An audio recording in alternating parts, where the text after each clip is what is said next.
I'm going to be discussing the 2024 Senate elections. So without further ado, let's get right into today's prediction.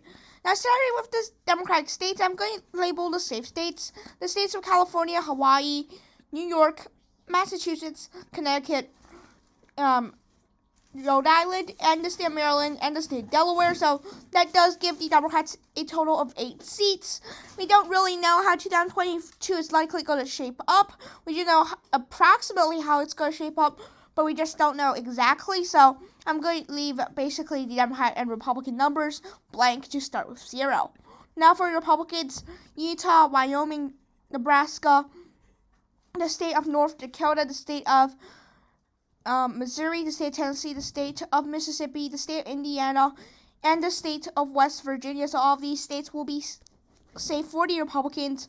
Now, what interesting things are that 4 of these races were held by Democrats in 2018, or is currently still being held by a Democrat. Now, all characterized in the safe Democratic column. The 4 states I'm talking about is North Dakota, Missouri, and Indiana. All 3 of these states did flip towards the Republicans. However, they were previously held by Democrats, and their margins were relatively narrower. As for Joe Manchin in West Virginia, he just does not have the popularity nor the state. Really, it's a very conservative state, and that's why I do believe he will lose re-election. For the independents, I do have Vermont. Bernie Sanders, of course, going to win re-election. I did leave out the states of New Jersey and Washington for Democrats because I do think they will be slightly more competitive. But that being said, I will indeed fill both of those states in. Washington was only a 17-point margin for the Democrats, and the state of New Jersey was only a 11-point margin for Robert Mendenhall. So this race was actually expected to be even closer in the state of New Jersey. Now going to the likely Republican states, we do have the state of Texas, we do have the state of Florida, and we do have the state of Ohio. All 3 of these states are going to be in the likely Republican column, which also includes another Republican flip. And depending on how 2024 shapes up, Republicans with these states, could already be in the majority. This is because in the states of Ohio, this is also a flip from Sherrod Brown. It could be lead or could be likely. Actually, I'll be more, conservative in the estimate and play as lead. I don't honestly see it as likely at this point because, Texas and Florida, both these states I do think will be likely. Though Montana I do think will be likely, as one Jon Tester was in a fight for his life the first day he got elected. I do think he will lose re-election, probably by about 5 points. Is my bet here. Texas and Florida are really not going to have a Democrat to win anytime soon. Or for Democrats, they do still have likely states as well. If we look at some of these states here, we have New Mexico, we have Virginia, and so New Mexico and Virginia. Also, there will be a independent seat in Maine. I do think it will be likely not safe. Angus King was very popular in 2018. That being said, I do think the Democrats will end up having some vote splitting unless the Democrats run uncontested for Angus King. I think there will be some contention. The Democrats maybe split away 20% of the vote, which prevents Angus King from going over that 15-point margin. But this race will be nowhere close to competitive.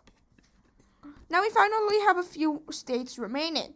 I do think Amy Klobuchar, being very popular in Minnesota, just look at her margin here.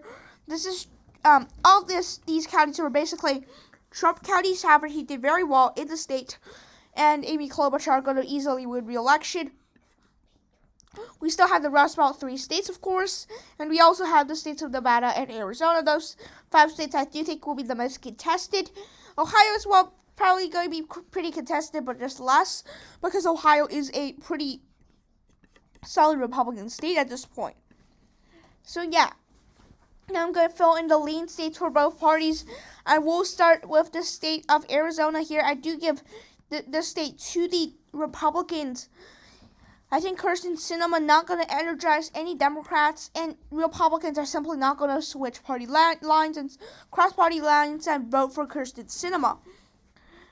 She does have name recognition as a moderate that could swing some moderate voters, but it's just not going to be enough, especially in 2024. Now we have 4 states remaining. I do want to give this Democrats the state of Michigan because I think the Democrats should still be able to win in the state of Michigan. Debbie Stabenow won by 7 points. It could be lean. It could actually be tilt as well. In my opinion, I'll put it as tilt because, national environment, they change a lot. And Michigan, a state in which I do think the Democrats would end up nearing picking up because I think Debbie Stabenow is still the right candidate. Bob Casey in Pennsylvania, I do think he will also win re-election. He's quite popular incumbent there. He won by 12 points in the state of Pennsylvania. Now he got good numbers in Philadelphia. He got good numbers in Pittsburgh. He won Beaver. He did very well in these counties, and he also did very well in this corridor.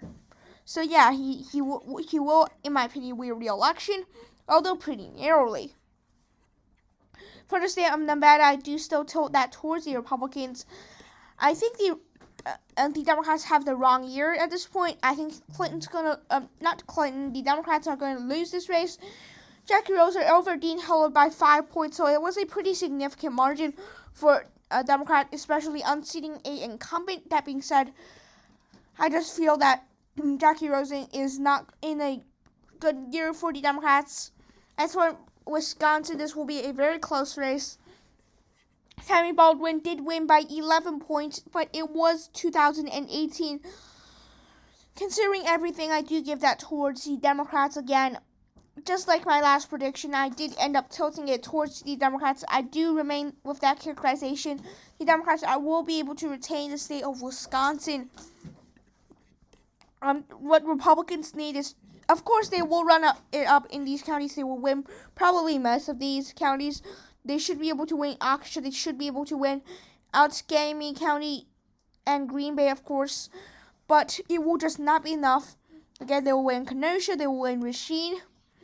But I think Madison and Milwaukee will be enough to give the Democrats the narrow edge in the state of Wisconsin. So that's that. Anyways, thanks for watching today's video. Be sure to like and subscribe to my YouTube channel if you are new here.